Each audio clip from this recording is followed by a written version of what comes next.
Ravel, nessa segunda-feira, a essência do jogo é que a vida segue. O ano segue e ainda tem muito ano pela frente. O Bahia viveu os últimos dias extremamente intensos. Se você pegar e fizer um recorte dessa data FIFA para o Bahia, ela foi vivida intensamente, com o retorno de um jogador à seleção brasileira. Você ter a honra de ter um jogador convocado, o jogador entrou em campo e entrou até bem, jogou pouco tempo, mas demonstrou um bom futebol. Não sei se suficiente para romper barreiras de concorrência e ser chamado novamente, mas Jean Lucas deixou sim uma impressão positiva no tempinho que teve contra a Bolívia, com uma seleção que queria muito pouco. Mas você teve a emoção desse jogador convocado, você teve a coroação de clube mais vencedor do Nordeste em toda a história, seja em campeonatos nacionais, seja no campeonato regional. O Bahia já dividia com o Sport o número de títulos nacionais, o Bahia com 2 títulos nacionais, né, ambos hoje reconhecidos com o peso de brasileiro, a Taça Brasil de 59 e o Campeonato Brasileiro de 88, o Sport com o Campeonato Brasileiro de 87 e a Copa do Brasil de 2008, tá? No caso, obviamente, a Copa do Brasil não é um brasileiro para o Sport, oficialmente o Bahia tem 2 brasileiros, o Sport 1 e mais uma Copa do Brasil, e agora na contagem oficial o Bahia se isola, né, como o maior campeão do Nordeste. 9-1 no agregado, utilizando reservas contra Confiança. Digamos que não foi a final mais emocionante do mundo, mas, pô, gerou um sábado de festa, de celebração, dessa coroação que foi ser campeão do Nordeste dessa forma, né? Mas tudo caminhava para um jogo que estava ali guardado na quarta-feira. Você tinha 1-0 de vantagem, gol no finalzinho de Juba, no jogo de ida da Copa do Brasil, uma sensação muito boa de passar o histórico muro das quartas de final, de lutar pelo título de uma competição nacional depois de tanto tempo. Mas aí o Bahia mostra a sua pior face, quase não compete e de forma muito frouxa mesmo foi batido pelo Fluminense por 2-0. E aí vem toda uma queda de moral, uma queda de expectativa. E a gente até conversou, Ravel, no pós-jogo. Para completar, não joga no domingo, aí joga na noite de segunda-feira, já esfria mais uma mobilização de torcida e joga contra um dos melhores times do país na atualidade, que nessa Copa do Brasil fez 2-0 na ida e na volta contra o seu maior rival.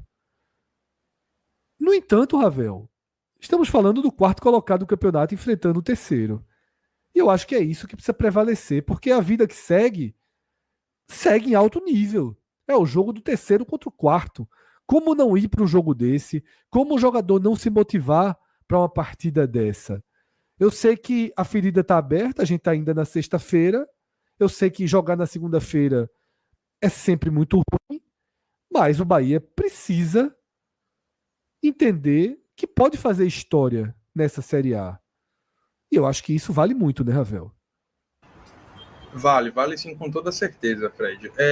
2 coisinhas só, para ainda enriquecer mais esse debate. Na verdade, o Cruzeiro está em segundo, apesar de ter 2 jogos a mais aí que o Palmeiras, mas momentaneamente está ali na segunda posição, mas não deixa de ser um duelo de G4.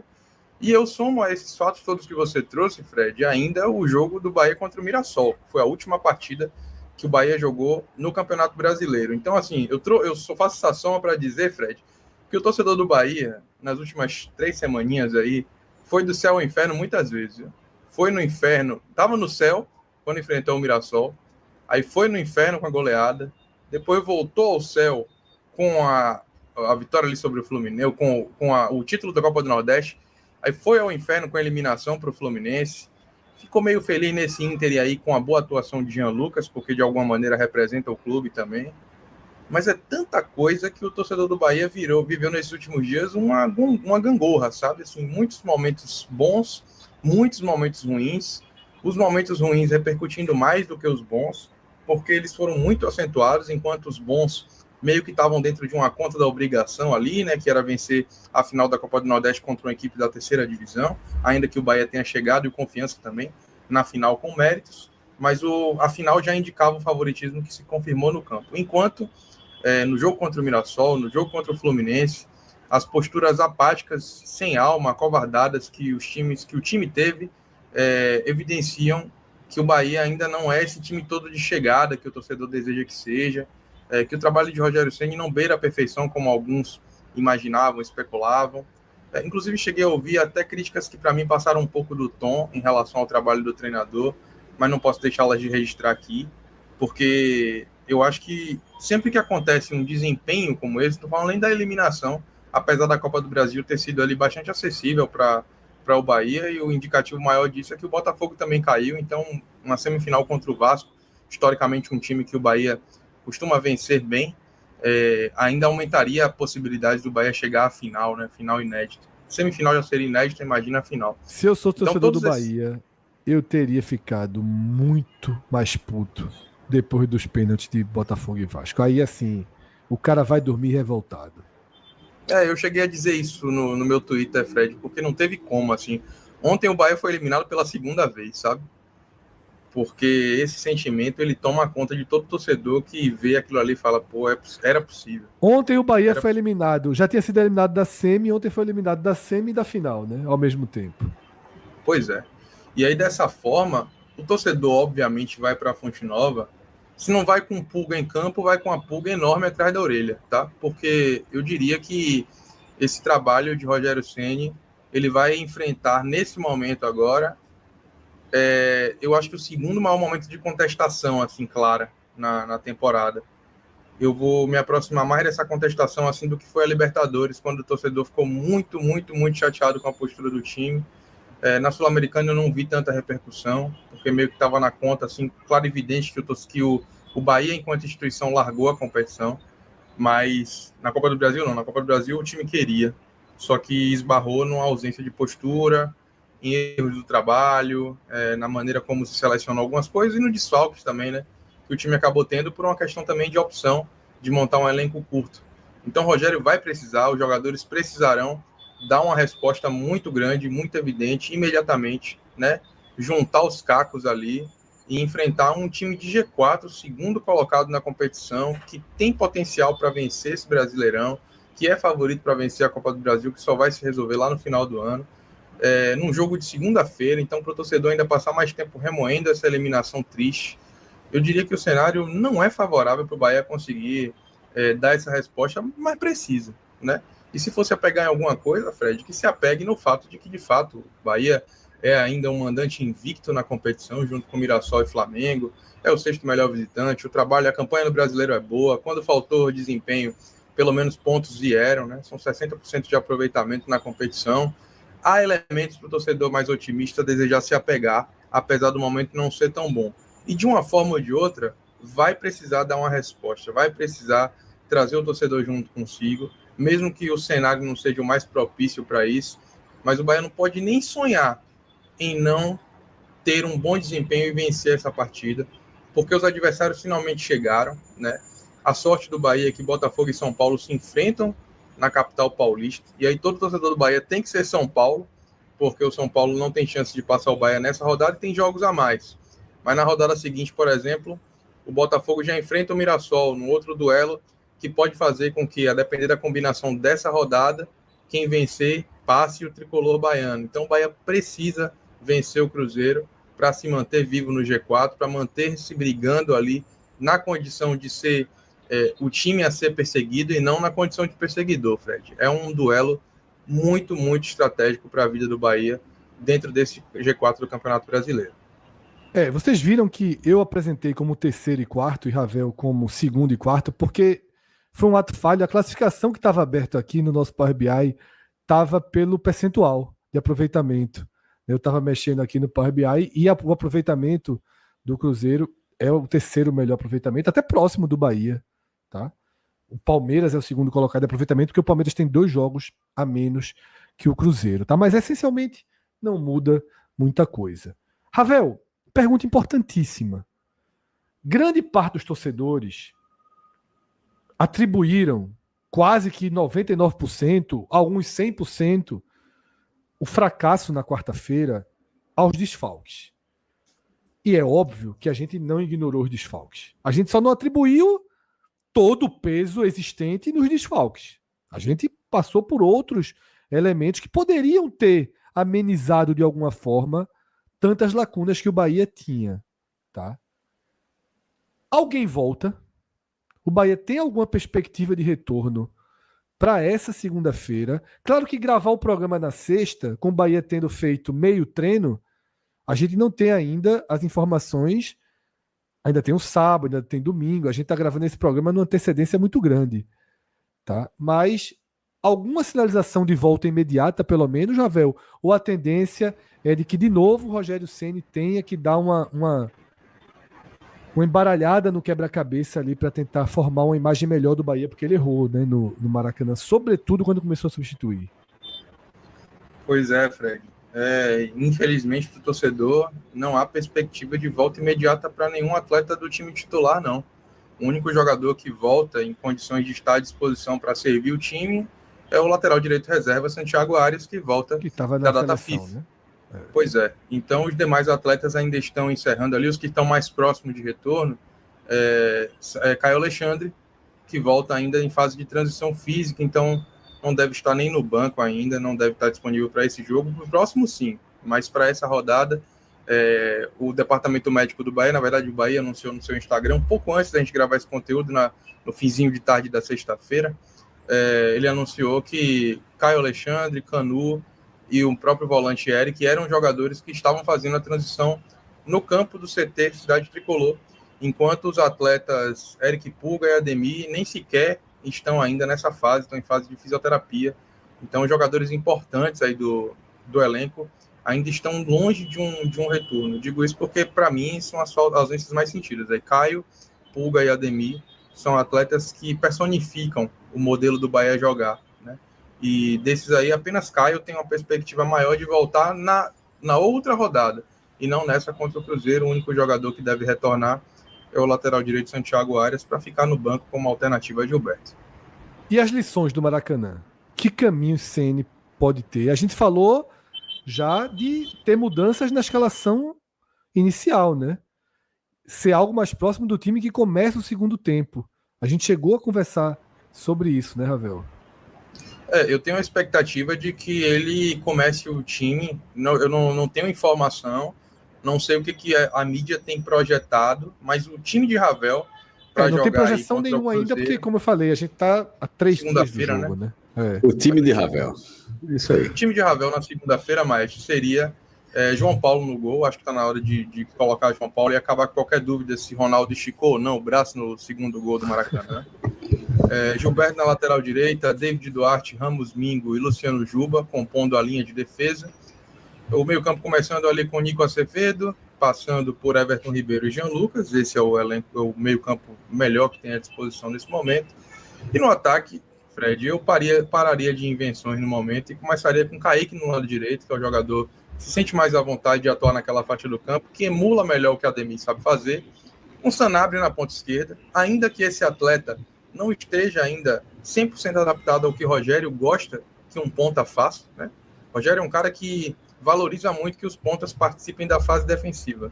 Mas o que ele não pode fazer é ficar brincando de improvisar jogadores que não contribuem nem na fase defensiva, nem tampouco na ofensiva, fazendo com que o time perca poder de fogo e amplitude.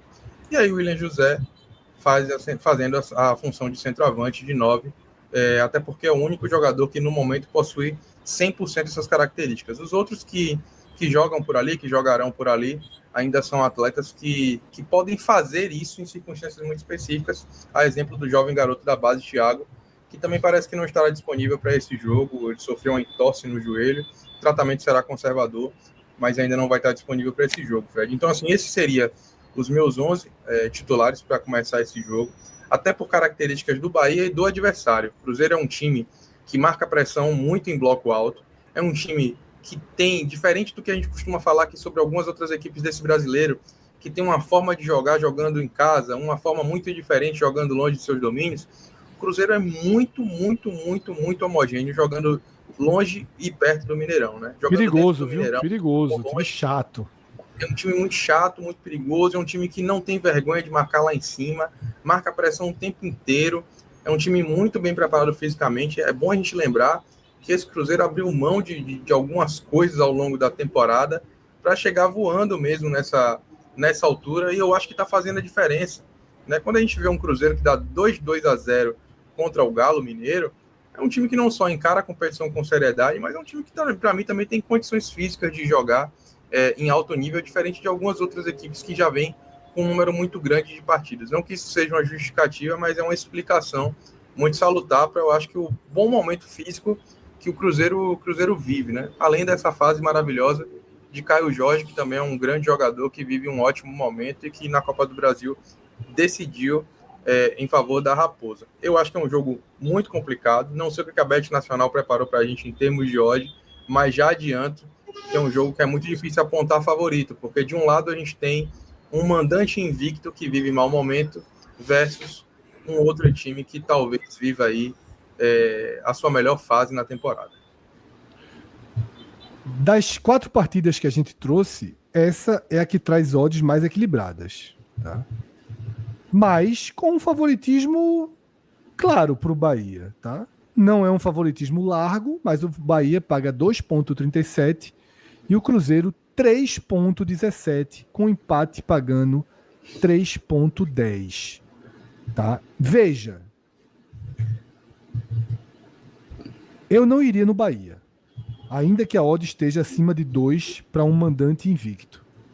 Eu não sei se eu teria coragem de ir no Cruzeiro, mas o desenho do jogo para mim tá perigoso para o Bahia, por tudo que a gente trouxe até aqui.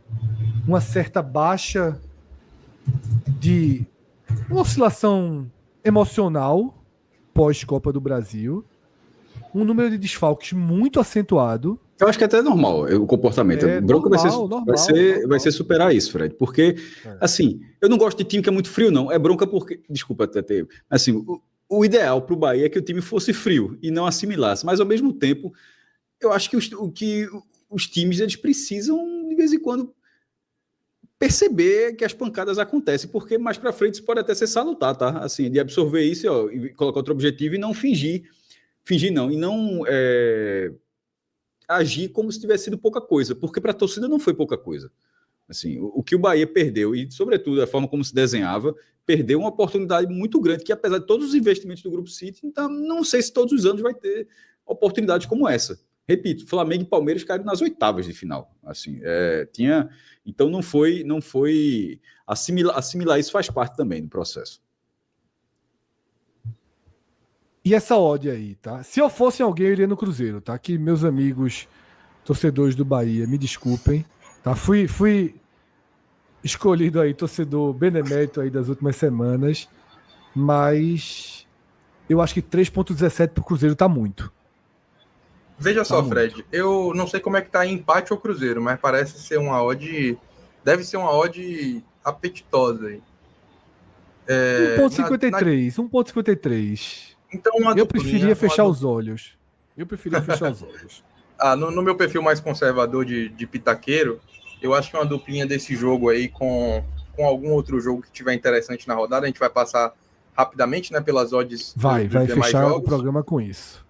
De repente pode ser interessante. Outro caminho é ir no empate seco, porque eu acho que, como o Bahia encara o Brasileirão com um espírito diferente, como costuma jogar bem na Fonte Nova, isso levando em consideração o cenário complicado dessa partida e os fatores emocionais que a gente também já mencionou em razão do tricolor baiano, talvez o empate seja o resultado que pudesse acontecer aí. Sobrando uma graninha, jogando com responsabilidade, eu acho que eu iria de empate seco ou empate ao Cruzeiro. Acho que, de fato, é um jogo para ficar longe aí das perspectivas do Bahia. Obviamente, torcendo para que o Bahia queime minha língua e vença a partida, né, enquanto torcedor.